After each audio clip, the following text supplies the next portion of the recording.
Reactor, so I'm back with Bernice chapter 8, continuing where I left off at. Bernice gaps, shocked by the acknowledgement that more babies were being left alone. It made her feel ill. Oh my word, she said. What are you doing with the children you find? As soon as the words left her mouth, she berated herself for continuing the conversation. She needed a nurse to leave. We do what we can first.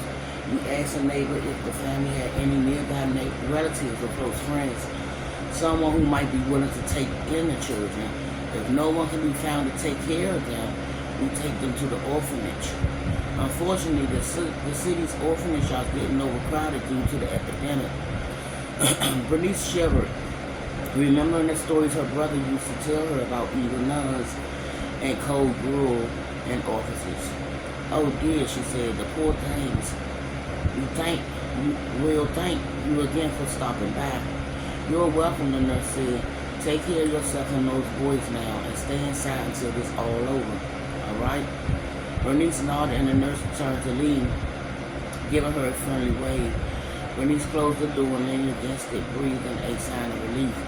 She tried to remember everything she said and done, but somehow she'd given herself away or acted nervous. She didn't think she had. The nurse had no reason to suspect her anyway. Still, she had to admit she was surprised by how easily she lied about being a twin's mother. But then again, she was their mother now, and mothers would do anything to protect their children, even lie, cheat, or steal. When her racing heart slowed, she went to the window and looked out, waiting for the nurse to leave the building. After what seems like forever, the nurse skittered down the street, hurried along the alley, and disappeared into the next rows of houses. Bernice watched for another minute to make sure the nurse wasn't coming out again and Pia wasn't on her way back. Then quickly gathered the twins' belongings and put them in the center of a blanket on the floor. When she was certain she had everything, she tied the corners of the blankets together to make a sack, then stood over the boys on the bed. Now, which one of you is all in, which one is not? She said in a quiet voice. Then she waited for a sign. For one of the twins to move or make a noise. Whoever stirred first, she decided, was Arlie, but they kept on sleeping. The only movement, the rise and fall of their tiny chest. Well, it doesn't matter. I'm giving you new names anyway. She thought about looking at Miss Naif one last time, to tell her she'd take good care of her babies and maybe say a prayer for her. Knowing how devastated she would have been if someone had taken Wallace, it felt like the right thing to do. Then she remembered Miss Lanes was German. Who knew what stranger religion she followed, if any? Not to mention, Mr. Lanes had stolen Bernice's father's job. He might as well have killed him with his bare hands, and the twins would have died if Bernice hadn't found them. Now they would have a loving home and caring mother who would bring them upright and teach them the American way. She didn't owe Mrs. Lange an apology or a promise or a prayer. If anything, Miss Lange would be grateful she was willing to take in her sons. A lesser person would have left them to starve. With a baby boy on each hip and a makeshift sack of diapers and clothes and bottles tied around her shoulders, Bernice huffed up the last flight of her upstairs to her apartment, sweat covering her face and running down her back. More than anything, she wanted to stop and take off her coat, but she needed to get inside her apartment before someone saw her. With every step, the boys felt happier, the loaded sack ready to topple her backwards down the steps. When she reached the top, she stood for a second to rest, then trudged down the hall to her door, her muscles throbbing. The twins, silent and teary-eyed, looked around in the bewilderment, too weary and frightened to protest or cry. Don't worry, she whispered to them. You're going to be just fine, better than fine, now that you're with me. Then she remembered her key was in her coat pocket. In order to retrieve it, she needed to put down one of the twins. Silently, scolding herself for not carrying the keys in her hand, she bent over and gently placed one of the boys on the floor on his back. He looked up at her and blinked and started crying. I know, she whispered. I'm hurrying as fast as I can. When she found the key, she put it in the lock, opened the door and put the other boy inside on the rug. Like his brother, he immediately began to fuss. She said, "We're almost there." She let the sack slide off her shoulders onto the floor, then stepped back into the hall to retrieve the first boy. When she picked him up, he stopped crying. She started to go back inside, then froze. Someone was at the top of the stairs. It was the nurse who had stopped by the Langer's apartment. "What's going on here?" the nurse said and headed towards her. Bernice hurried the rest of the way back inside and started to close the door with her free hand, but the nurse put her foot against it.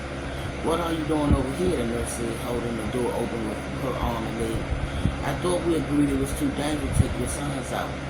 Bernice released the door. "Oh, it's you," she said, pretending to be surprised and crying. The nurse couldn't see the panic in her eyes. "You scared the daylights out of me. I'm checking on your friend. I know it's not safe, but I made a promise." Hearing his brother crying inside the apartment, the twin in her arms started to whimper. The nurse set down her bag and offered to take him. "Here," she said, "let me help him." Bernice turned to one side, pulling him out of her reach. "No," she said, louder than she intended. "I can manage." The nurse furrowed her brows. "Are you sure you're feeling all right? Your face is quite flushed." "Yes, I'm fine," Bernice said. "I'm just overheated from carrying the boys up the stairs. Now, if you don't mind, I need to." The nurse looked past her with narrow eyes. "Is there a dead body in there?" Bernice took a step back and started to close the door again, but the heel of her boot caught on the makeshift sack of the baby clothes. And thinking she stepped on the other boy, she overcorrected, lost her body, and started to fall.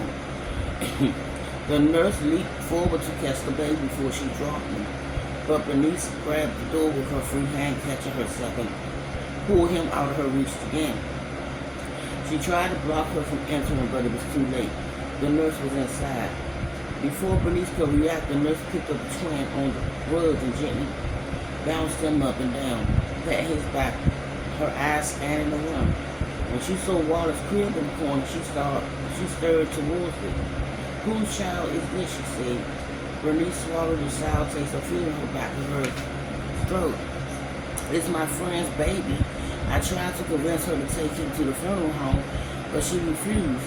He was her only child, and she's extremely distraught." Understandable, of course. That's why I promised to stop by again to make sure she was all right. The nurse looked in the crib and turned back to Bernice. "Oh, the poor dear," she said. "Perhaps I can help. Where is she?" Bernice glanced at the closed door.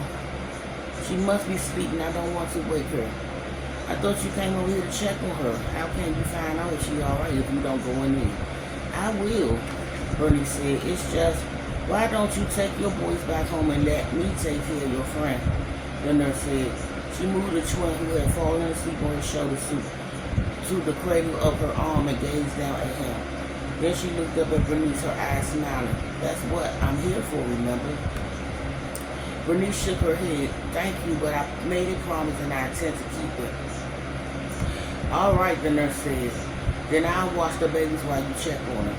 She unbuttoned her jacket, shrugged it off one shoulder, switched the sleeping twin to her other arm, let the jacket fall to the floor, then laid him on top of it. When she straightened, she reached for the other twin. Bernice's heart beat so hard and loud she swore the nurse could hear it. What could she say to make the nosy nurse leave? Nothing came to her. If she tried to kick her out, she wondered why. Even if she could force her out, she might come back with the police. Then who knew what would happen? But what if she went into the bedroom and saw the empty bed? What if she insisted on helping her back to the Langer's apartment after she checked on her friend? Playing along was Bernice's only choice. She handed the other baby to the nurse, took off her coat, and hung it over the chair. A frantic trembling came from somewhere deep inside her body, as if she eating spoiled food. The nurse slowly strolled around the room, patting the other twin's back, trying to get him to sleep. "Go ahead," she said to Bernice. "We'll be fine."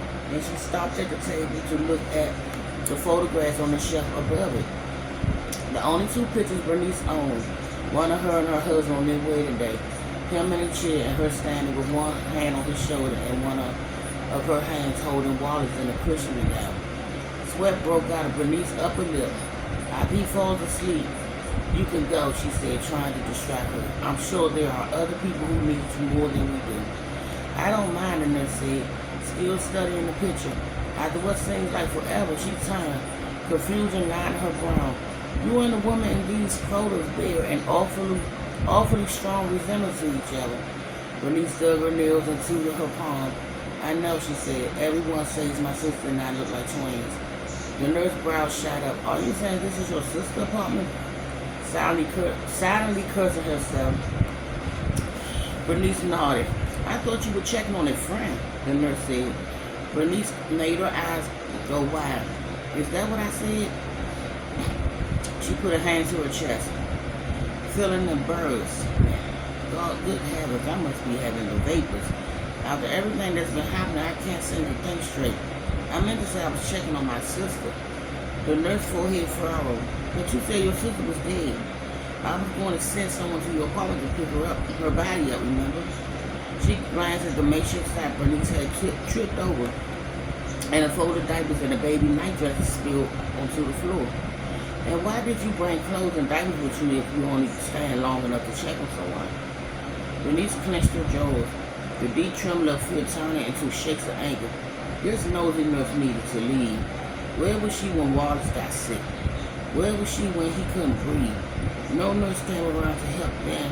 No nurse knocked on the door to offer medicine or comfort or advice then.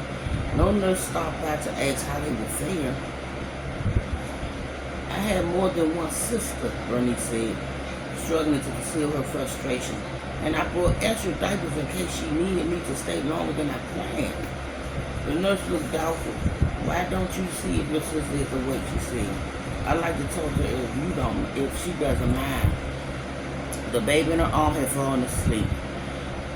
So she laid him on the jacket with his brother. Then regarded Bernice with suspicious. I'll wait. Shaken into silence by rage and fear, Bernice turned and went over to the bedroom door. She rapped on it lightly as if someone was inside, then opened it and went in. She had to get rid of the nurse but had no idea how. She closed the door and sat on her bed making the rusty spring creak. She froze with the sound, certain the nurse could hear everything. Then she had an idea. And I'll be back with Bernice. Bye, Maria.